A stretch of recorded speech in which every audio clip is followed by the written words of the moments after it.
Hello दोस्तों, कैसे हो आप सभी। आशा करती हूँ आप सभी स्वस्थ होंगे। मैं आप सभी का अपने चरण हिंदी क्लासेस में बहुत बहुत स्वागत करती हूँ। तो आप सभी को पता है भाई, हमने हिंदी साहित्य की चैप्टर वाइज से चला रखी है पीवाईक्यू की, ठीक है। और उसमें हम प्रयोगवाद, निकेनवाद, प्रपत्तिवाद के क्वेश्चन आंसर कर रहे हैं, जो काफ़ी महत्वपूर्ण है हमारे पेपर के लिए, ठीक है। और ये क्लास सभी हिंदी साहित्य के एग्ज़ाम के लिए बेनिफिट रहेगी, चाहे वो स्टेट का है, चाहे TSSB का है, चाहे EMRS का है, एक है चाहे UGC नेट का है भी, चाहे LT ग्रेड का है। तो आज की क्लास का अपना क्वेश्चन रहेगा, डैश ने प्रयोगवाद को सर्वाधिक प्रभावित किया है, ठीक है। तो किसने किया है भाई सबसे अधिक प्रभावित प्रयोगवाद को? तो किसने किया? मार्क्सवाद ने, अस्तित्ववाद ने, प्रगतिवाद ने, छायावाद ने। तो अस्तित्ववाद ने भाई प्रयोगवाद को सबसे अधिक प्रभावित किया है। बी और आंसर अपना बिल्कुल ठीक रहेगा। व्याख्या में देख लेते हैं, आंसर भी बिल्कुल ठीक है। अस्तित्ववाद ने प्रयोगवाद को सर्वाधिक प्रभावित किया। प्रयोगवाद ने साहित्य में पहली बार व्यक्तिगत अस्मिता, निजी व्यक्तित्व और निजता को बहुत महत्व दिया। इसमें क्षण को महत्व देकर जीवन को भरपूर ढंग से जीने की चाह है। प्रयोगवादी कवि व्यक्तिक प्रेम की सहज स्वीकृति पर बल देते हैं। जो प्रयोगवादी कवि है वो भी व्यक्तिक प्रेम की सहज स्वीकृति पर बल देते हैं, ये आपको ध्यान रखना है। अगला क्वेश्चन है, फंतासी के बारे में कौन सा वक्तव्य सही नहीं है?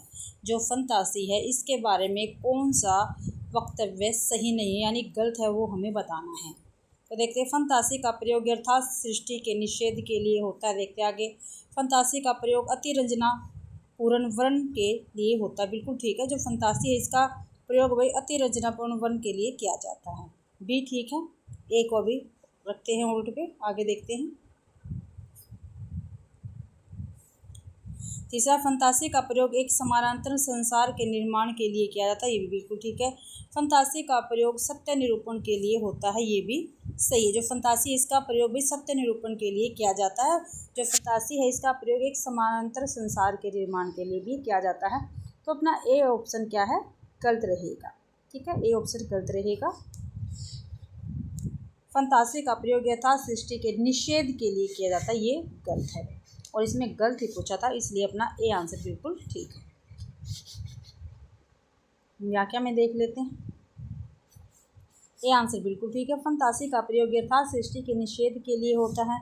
यह वक्तव्य फंतासी के बारे में सही नहीं है, जबकि फंतासी के बारे में सही वक्तव्य है। फंतासी का प्रयोग सत्य निरूपण के लिए होता है। फंतासी का प्रयोग समानांतर संसार के निर्माण के लिए होता है। फंतासी का प्रयोग अतिरंजना पूर्ण वर्णन के लिए भी किया जाता है। अगला क्वेश्चन है, मुक्तिबोध की किस पुस्तक को प्रतिबंधित किया गया था? जो मुक्तिबोध जी हैं, कौन सी ऐसी पुस्तक है जिसको प्रतिबंधित किया गया था? भाई विपात्र है, एक साहित्य की डायरी, चांद का मुटेरा, भारत इतिहास और संस्कृति। ये चारों की चारों रचनाएं मुक्तिबोध जी की है और इनमें से भारत इतिहास और संस्कृति को प्रतिबंधित किया गया था। डी आंसर ठीक है।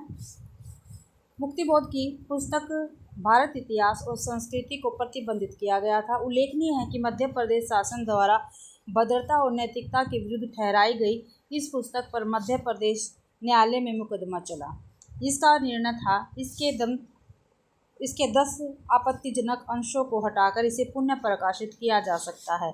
इस पुस्तक की भूमिका में मुक्तिबोध ने लिखा है कि यह इतिहास की पुस्तक नहीं है। इस अर्थ की समानता इतिहास में राजाओं, युद्धों और राजनीतिक उलटफेरों का जैसा विवरण रहता है वैसा इसमें नहीं है। युद्धों और राजवंशों के विवरण में न अटककर मैंने अपने समाज और उसकी संस्कृति के विकास पथ पर अंकित किया है।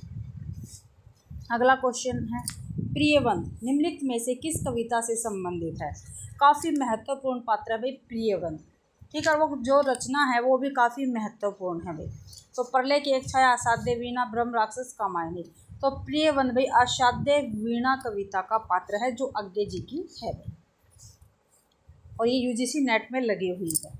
आज्ञे द्वारा रचित असाध्य वीणा का पात्र प्रियवंत है। आज्ञे की अन्य कविताएं हैं, कितनी नाव में कितनी बार, आंगन के पार द्वार, इंद्रधनुष रोंदे हुए, जबकि ब्रह्म राक्षस, मुक्तिबोध तथा प्रलय की छाया एवं कामायनी जयशंकर प्रसाद द्वारा रचित काव्य रहेंगे। अगला क्वेश्चन है, प्रयोग अपने आप में इष्ट नहीं, वर्ण वह साधन है, यह कथन किस वाद से संबंधित है? क्या भी प्रयोग अपने आप में इष्ट नहीं वरन वह साधन है। यह कथन किस वाद से संबंधित है, ये हमें बताना है। तो प्रगतिवाद से, छायावाद से, यथार्थवाद से या प्रयोगवाद से। तो यह कथन भी प्रयोगवाद से संबंधित रहेगा। व्याख्या में देख लेते हैं। डी आंसर ठीक है। उक्त कथन प्रयोगवाद से संबंधित है। यह कथन अज्ञ ने दूसरा सप्तक की भूमिका में लिखा है। प्रयोगवाद का आरंभ सन 1843 ईस्वी में सच्चिदानंद हीरानंद वात्स्यायन अज्ञे के संपादकत्व में प्रकाशित तार सप्तक से माना जाता है। तार सप्तक में 7 कवि संग्रहित है, जिनका विवरण निम्न है। अज्ञे रामविलास शर्मा, मुक्तिबोध प्रभाकर माचवे, नेमिचंद्र जैन, गिरजा कुमार माथुर और भारत भूषण अग्रवाल। अगला क्वेश्चन है, एक दूसरे से भिन्न भिन्न नए नए विचारों एवं रचनाओं शैलियों के जो 7 कवि प्रयोगवाद के कवि के रूप में प्रसिद्ध हुए, उनकी कविताओं के संग्रह का सही नाम था। तो क्या नाम था भाई उनकी कविताओं के संग्रह का? पहला सप्तक, प्रथम सप्तक, तार सप्तक या तार सप्तक। तो डी आंसर ठीक है, तार सप्तक था भाई। डी आंसर बिल्कुल ठीक है। एक दूसरे से भिन्न भिन्न नए नए विचारों एवं रचनाओं शैलियों के जो 7 कवि प्रयोगवाद के कवि के रूप में प्रसिद्ध हुए, उनकी कविताओं के संग्रह का सही नाम तार सप्तक था। तार सप्तक के सम्मिलित कवि निम्न हैं: रामविलास शर्मा अज्ञे, मुक्तिबोध, गिरजा कुमार माथुर, भारत भूषण अग्रवाल, प्रभाकर माचवे और नेमिचंद्र जैन। अगला क्वेश्चन है, प्रयोगवाद का जन्म छायावाद और किसकी रूढ़ियों की प्रतिक्रिया में हुआ? जो प्रयोगवाद है भाई, इसका जन्म छायावाद और किसकी रूढ़ियों की प्रतिक्रिया में हुआ था? छायावाद और प्रगतिवाद की रूढ़ियों की प्रतिक्रिया में हुआ था प्रयोगवाद का जन्म। सी आंसर ठीक है अपना। प्रयोगवाद का जन्म छायावाद और प्रगतिवाद की रूढ़ियों की प्रतिक्रिया में हुआ था। सन 1918 से 1936 के कालखंड को छायावाद के नाम से, सन 1936-43 तक के कालखंड को प्रगतिवाद के नाम से तथा सन 1943 से 1953 के कालखंड को हिंदी साहित्य में प्रयोगवाद के नाम से जाना जाता है। अगला क्वेश्चन है, भवानी प्रसाद मिश्र की कविताएं किस सप्तक में हैं? जो भवानी प्रसाद मिश्र जी हैं, इनकी कविताएं किस सप्तक में है? पहले में, दूसरे में, तीसरे में या चौथे में? तो दूसरे सप्तक में है भी भवानी प्रसाद मिश्र की रचनाएं। बी आंसर ठीक है अपना। भवानी प्रसाद मिश्र की कविताएं दूसरे सप्तक में संग्रहित है। दूसरा सप्तक का प्रकाशन 1951 में हुआ। भवानी प्रसाद मिश्र को सहजता का कवि कहा जाता है। इनकी चर्चित कविताएं निम्न हैं: कमल के फूल, सतपुड़ा के जंगल, वाणी की दीनता, टूटने का सुख, गीत फरोश इत्यादि। अगला क्वेश्चन है, कौन सी काव्य कृति गिरजा कुमार माथुर की नहीं है? तो इनमें से कौन सी काव्य कृति भी गिरजा कुमार माथुर की नहीं है, वो बताना हमें। नाश और निर्माण, शिला पंख चमकीले, छाया मचूना या बुनी हुई रस्सी। तो बुनी हुई रस्सी गिरजा कुमार माथुर की रचना नहीं है। ठीक है, ये भवानी प्रसाद मिश्र जी की रचना रहेगी। डी आंसर ठीक है। बुनी हुई रस्सी गिरजा कुमार माथुर की रचना नहीं है। यह कृति भवानी प्रसाद मिश्र की है, जबकि नाश और निर्माण, शिला पंख चमकीले, छाया मचूना, साक्षी रहे वर्तमान, पृथ्वी कल्प इत्यादि रचनाएं गिरजा कुमार माथुर की काव्य कृतियाँ हैं।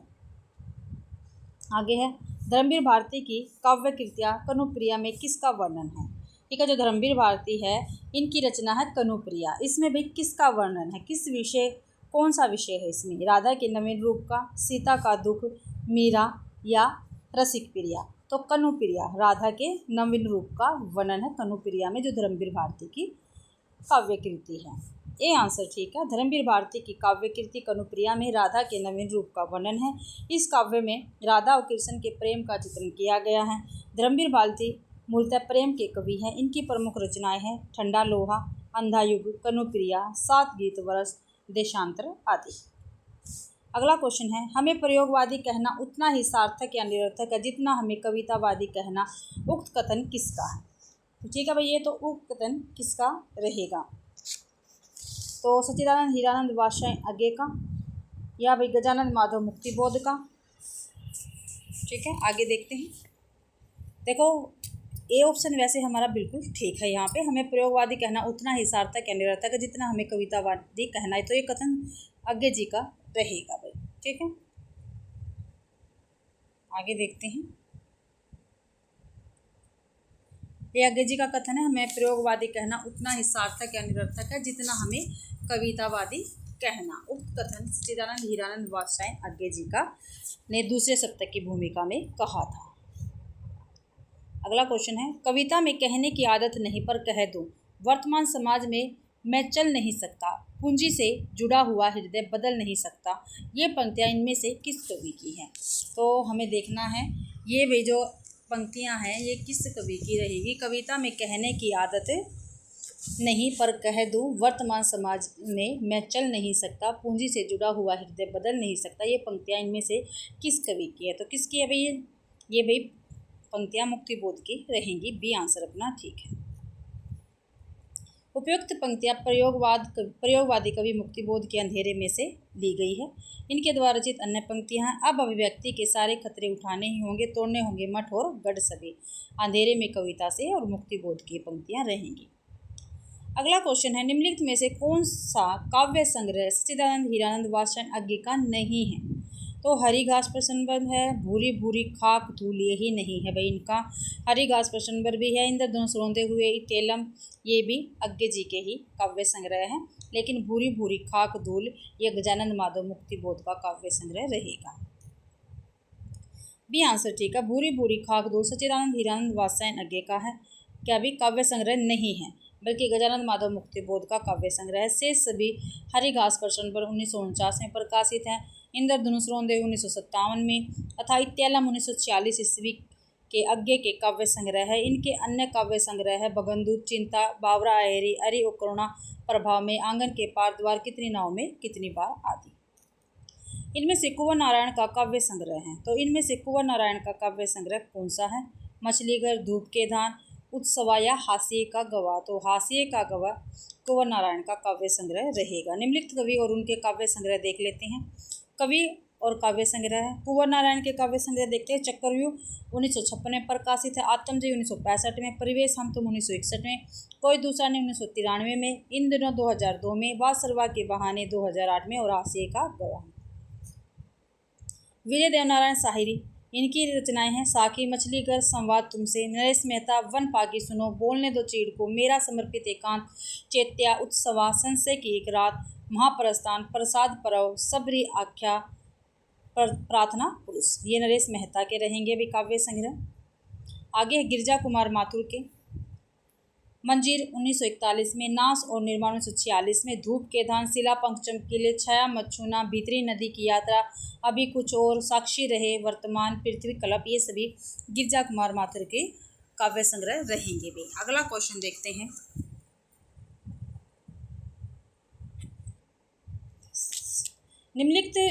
इनमें से कौन सी रचना धर्मवीर भारती की नहीं है?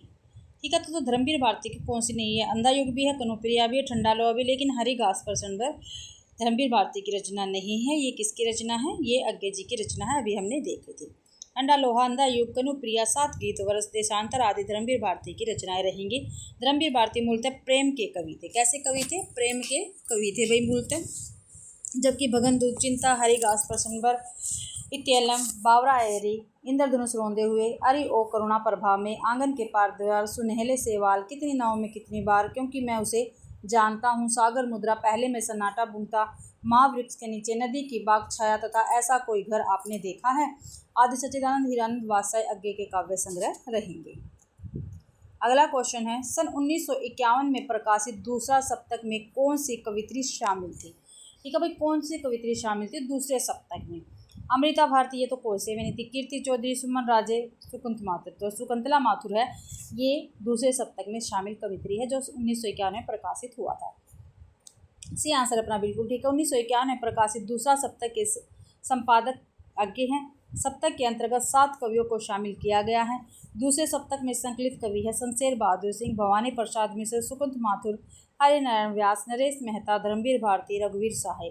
अतः सुकुंत माथुर जो शकुंतला माथुर दूसरे सप्तक की कवित्री है, जबकि कीर्ति चौधरी 1959 में प्रकाशित तीसरे सप्तक की कवित्री रहेगी तथा सुमन राजे 1979 में प्रकाशित चौथे सप्तक की कवित्री रहेगी भाई। और यहाँ विकल्प में शकुंतला माथुर कौशोदय सुकुंत माथुर भी लिखा जाता है। सुकुंत माथुर भी इनको कहा जाता है, जो शुद्ध नाम है इनका, लेकिन कहीं कहीं पर शकुंतला माथुर लिखा जाता है, फिर भी हम इसको ठीक कर देते हैं। रघुवीर साहे की कृतियों का प्रकाशन वर्ष के अनुसार सही अनुक्रम हमें बताना है। जो रघुवीर साहे हैं इनकी प्रकाशन वर्ष के अनुसार जो कृतियाँ हैं उनका सही अनुक्रम हमें बताना है। देखते हैं। आत्महत्या के विरोध, जो आत्महत्या के विरोध है 1967 में प्रकाशित हुई। 1967 में प्रकाशित हुई। हंसो हंसो जल्दी हंसो, ठीक है, ये 1975 में प्रकाशित हुई थी भाई। ठीक है, लोग भूल गए 1982 में प्रकाशित हुई। और कुछ पत्ते कुछ चिट्ठियाँ ये 1979 में प्रकाशित हुई थी। तो इसके अकॉर्डिंग तो अपना एक ही ऑप्शन बिल्कुल ठीक रहेगा। पहले आत्महत्या के विरुद्ध, फिर हंसो हंसो जल्दी हंसो, फिर लोग भूल गए, फिर कुछ पत्ते कुछ चिट्ठियाँ। आंसर ये बिल्कुल ठीक है। रघुवीर साहे की रचना यथाक्रम सीढ़ियों पर धूप में 1960 ईस्वी, आत्महत्या के विरुद्ध 1967, हंसो हंसो जल्दी हंसो 1975, लोग भूल गए 1982, कुछ पत्ते कुछ चिट्ठियाँ 1979, एक समय था इत्यादि इनकी रचनाएं रहेंगी। अगला क्वेश्चन है, घोर अहनिष्ठ व्यक्तिवाद किस काव्य की प्रवृत्ति है? घोर अहमनिष्ठ व्यक्तिवाद, तो ये प्रयोगवाद की प्रवृत्ति है, काफ़ी महत्वपूर्ण प्रवृत्ति है, आपको ध्यान रखना। पहले भी मैंने आपको क्वेश्चन के माध्यम से प्रवृत्तियाँ करवाई हैं, तो आप उसको ध्यान रखना। और भाई क्लास को ज़्यादा से ज़्यादा शेयर करना, लाइक करना और कमेंट करना, ठीक है। और चैनल को भी सब्सक्राइब जरूर से जरूर करना। और साथ ही साथ मैं हिंदी साहित्य की आपके लिए थ्योरी क्लासेस लेके आई हूँ, उसमें भी हम थ्योरी क्लासें के माध्यम से करने लग रहे हैं। और उसमें भी आधुनिक काल स्टार्ट है, और आधुनिक काल में मैंने भारतेंदु युग कल आपको करवाया, तो प्लीज़ आप उन क्लासों को भी ज़रूर से ज़रूर देखें। और एक शॉर्ट आपको हर रोज़ मिलती है, तो प्लीज़ उस शॉर्ट को भी देखें, आपका एक क्वेश्चन पक्का हो जाएगा। आंसर है बिल्कुल ठीक है। घोर अहमनिष्ठ व्यक्तिवाद प्रयोगवादी धारा की प्रवृत्ति है। आदर्श के स्थान पर यथार्थ में निहित व्यंग्य और विद्रूप को प्रयोगवाद अधिक प्रकट करता है। प्रयोगवादी कविता में कवियों की मानसिकता की पृष्ठभूमि में द्वितीय विश्व युद्ध के अभूतपूर्व नरसंहार से उत्पन्न सभी प्रकार के आदर्शों से मोह भंग का बोध है। अस्तित्ववादी चिंतन में घोर अहमनिष्ठ व्यक्तिवाद का भाव लेकर साहित्य सर्जना की गई है। अगला क्वेश्चन है भाई, सूची 1 के समूह को सूची 2 से क्या करना में मिलान करना। सूची 1 में भाई रचनाएं हैं, और सूची 2 में क्या है, रचनाकार रहेंगे। तो देखते हैं, इत्यालम किसकी रचना है? ये अज्ञे जी की है, तो ए का 2। ठंडा लोहा धर्मवीर भारती के, बी का 1। गीत फरोश किसकी है? भवानी प्रसाद मिश्र की है, तो सी का 4। संशय की एक रात नरेश मेहता की है, तो डी का 3। तो 2 1 4 3, तो 2 1 4 3 भाई डी ऑप्शन में है, डी ऑप्शन अपना ठीक रहेगा। डी आंसर ठीक है। इत्यालम अज्ञे जी की है, ठंडा लोहा धर्मवीर भारती, गीत फरोश भवानी प्रसाद मिश्र के, संशय के एक रात नरेश मेहता की रचना रही। अगला क्वेश्चन है, प्रयोगवादी कवियों की रचनाएं किस सप्तक में संग्रहित है? जो प्रयोगवादी कवियों की रचनाएं वो किस सप्तक में है? तीसरा सप्तक, दूसरा सप्तक, तीसरा सप्तक, सॉरी तार सप्तक है पहले, चौथा सप्तक, तो तार सप्तक है, इसमें प्रयोगवादी कवियों की रचनाएं संग्रहित है भाई। आंसर है बिल्कुल ठीक है। प्रयोगवादी कवियों की रचनाएं तार सप्तक में संग्रहित है। हिंदी में प्रयोगवाद का प्रारंभ 1943 ईस्वी में अज्ञे द्वारा संपादित तार सप्तक के प्रकाशन से माना जाता है। तार सप्तक के कवि हैं नेमी चंद्र जैन, गजानन माधव मुक्तिबोध, भारत भूषण अग्रवाल, गिरिजा कुमार माथुर, अज्ञे, रामविलास शर्मा, प्रभाकर माचुए प्रयोगवादी कवि कविता में प्रयोग करने में विश्वास करते थे भाई। अगला क्वेश्चन देख लेते हैं, राष्ट्रगीत में भला कौन वह भाग भारत भाग विधाता है? फटा सुनत्था पहने जिसका गुण हर चरना गाता। काफ़ी महत्वपूर्ण पंक्ति है भाई। राष्ट्रगीत में भला कौन वह भारत भाग विधाता है? फटा सुतन्ना पहने जिसका गुण हर चरना गाता है। तो ये रघुवीर साहे की पंक्तियाँ रहेंगी, और काफ़ी महत्वपूर्ण पंक्तियाँ काफ़ी बार पेपर में पूछी गई हैं। आंसर है बिल्कुल ठीक है। उपयुक्त पंक्तियाँ रघुवीर साहे की अधिनायक, कौन सी कविता? अधिनायक कविता से ली गई हैं। रघुवीर साहे, सर्वेश्वर दयाल सक्सेना, केदारनाथ सिंह जैसे कवि सामाजिक यथार्थ की ओर उन्मुख हुए।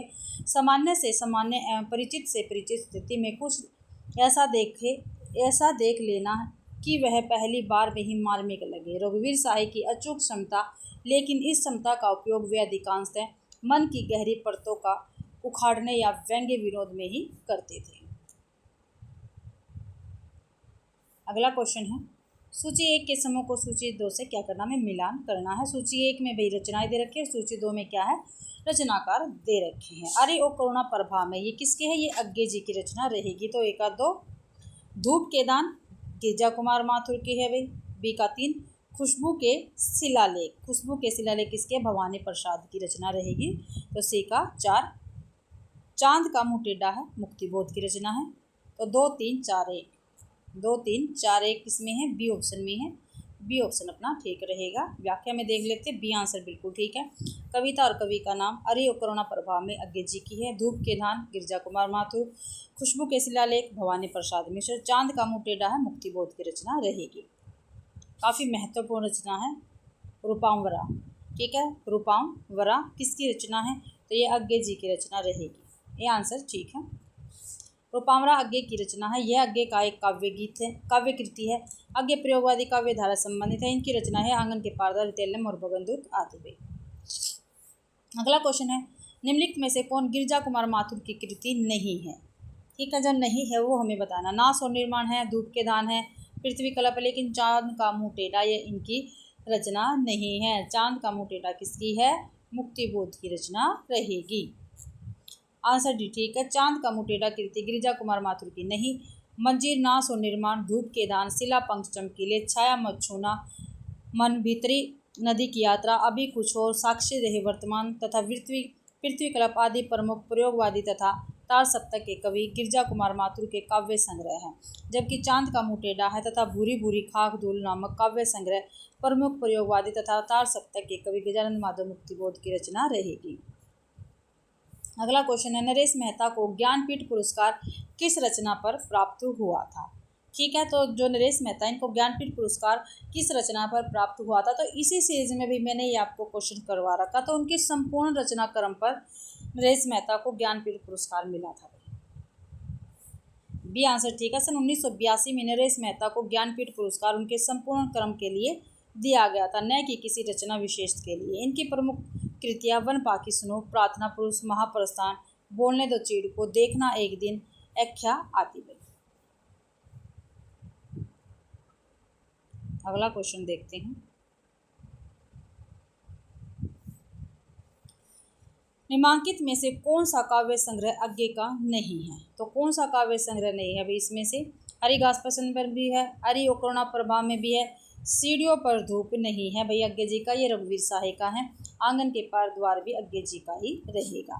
तो सी आंसर अपना ठीक है। सीढ़ियों पर धूप काव्य संग्रह अज्ञे का नहीं है। सीढ़ियों पर धूप रघुवीर साहे का काव्य संग्रह है।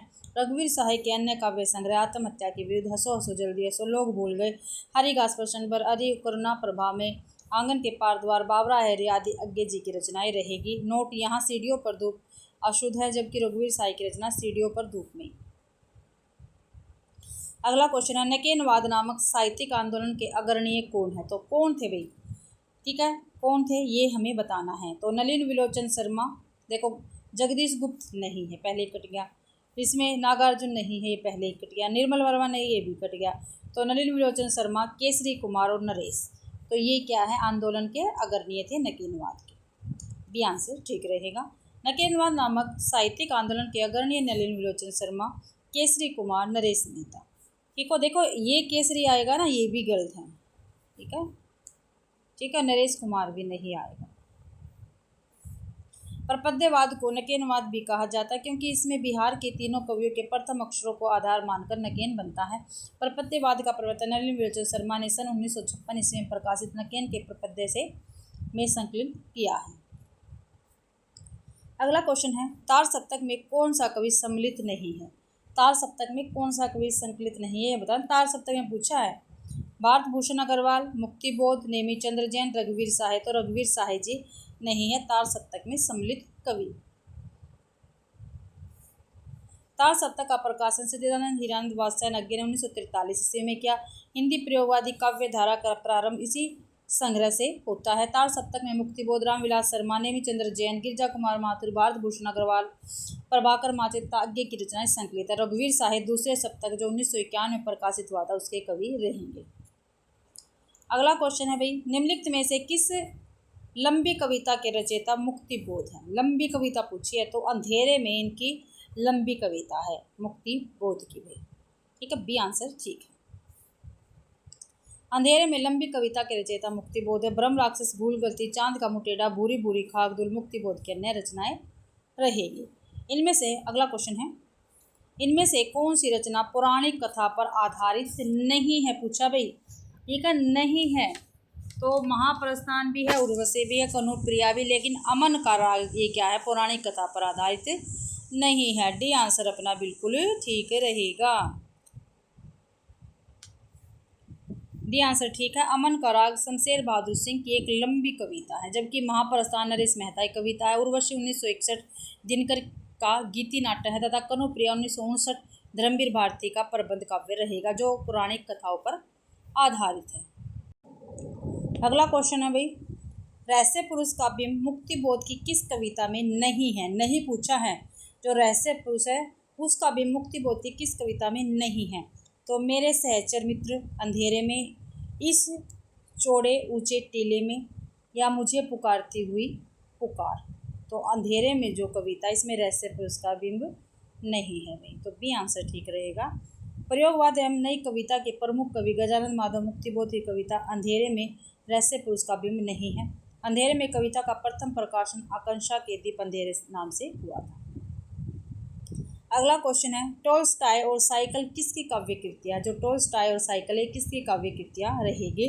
तो लीलाधर जगोड़ी की नहीं, अरुण कमल की भी नहीं भाई, ज्ञानेंद्रपति की नहीं, केदारनाथ सिंह की रहेगी टॉल्स्टॉय और साइकिल। और काफ़ी महत्वपूर्ण रचना पूछी जाती है भाई पेपर में ये, ठीक है, आपको ध्यान रखना है। आंसर डी बिल्कुल ठीक है। टॉल्स्टॉय और साइकिल केदारनाथ सिंह की रचना है। इनके द्वारा लिखित अन्य रचनाएं हैं बाग, काफ़ी लंबी कविता और काफ़ी महत्वपूर्ण है।